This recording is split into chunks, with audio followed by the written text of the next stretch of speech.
Why do we need a national disability insurance scheme?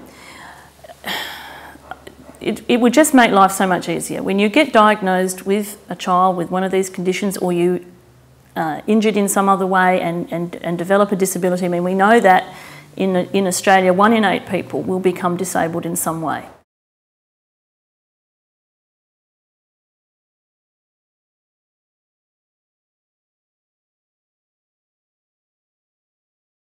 To start with, he then needed an electric wheelchair, you need a modified adapted bathroom, you need lifting equipment, you need toileting, showering, commodes, that sort of equipment. You need a specially modified house because electric wheelchairs are very heavy, they take up a huge amount of room, and you need a wheelchair accessible van of some sort to transport them around in.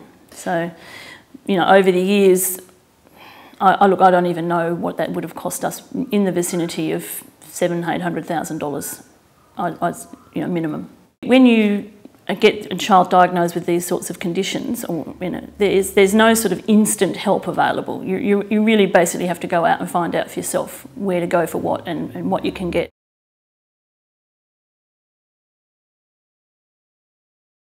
Conor's a sensational young man, and I have a huge amount of respect for him and the way he's dealt with clearly what is a hideous thing. But I don't actually think that he and I actually have a mother-son relationship anymore, to be honest. I mean, occasionally we might, but most of the time I'm his carer.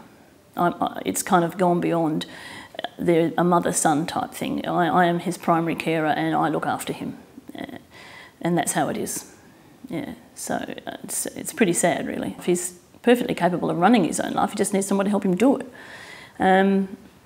So it becomes to the point where you start arguing, you become irritable with each other, you can't even have conversations sometimes. It just becomes untenable because it's not that you don't get it, it's not that you don't care, but that constant proximity, being with someone and dealing with their day-to-day needs 24 hours a day, it's inhuman. You shouldn't expect and ask people to have to do that. We started applying for some extra help, to get some help in to help us and also for him to have a life. So it's a dual approach to that request. And we got rejected and rejected and rejected.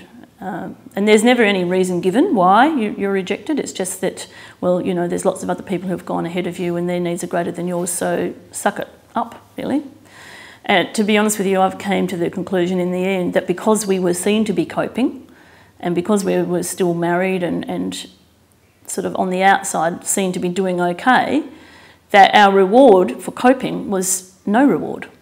The whole process, the whole system is so totally driven by crisis. It cannot go on like that. There's got to be a better way of managing and helping people when they're in the situations that they get themselves into for whatever reason.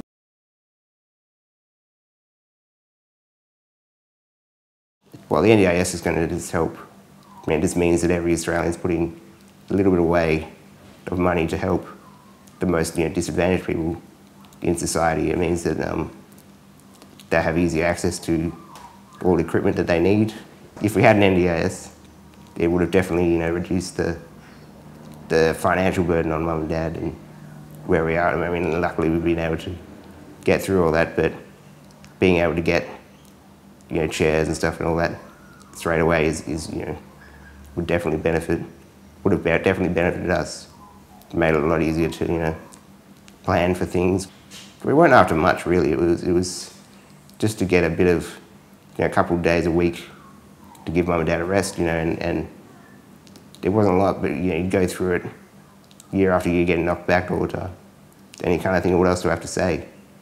What else do I have to do to get it through that we need help as well, I mean, I know there's lots of people out there worse off than me, but still, that doesn't mean I don't deserve it as much as they do, kind of thing. I mean, it just, it gets a bit demoralising after a while because you're like, we've done everything right, we pay our taxes, we do everything the right way that expected of every Australian, and yet we still can't get anything. You can't get help when we need it, kind of thing.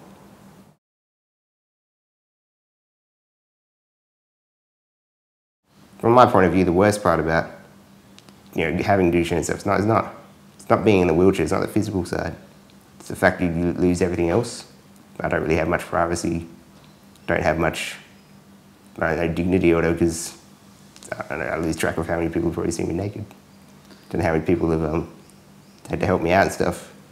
But you know, it's just, I think the worst part is the privacy bit. You don't really get time to yourself, because when you are by yourself, if something goes wrong, there's a problem. You're stuffed.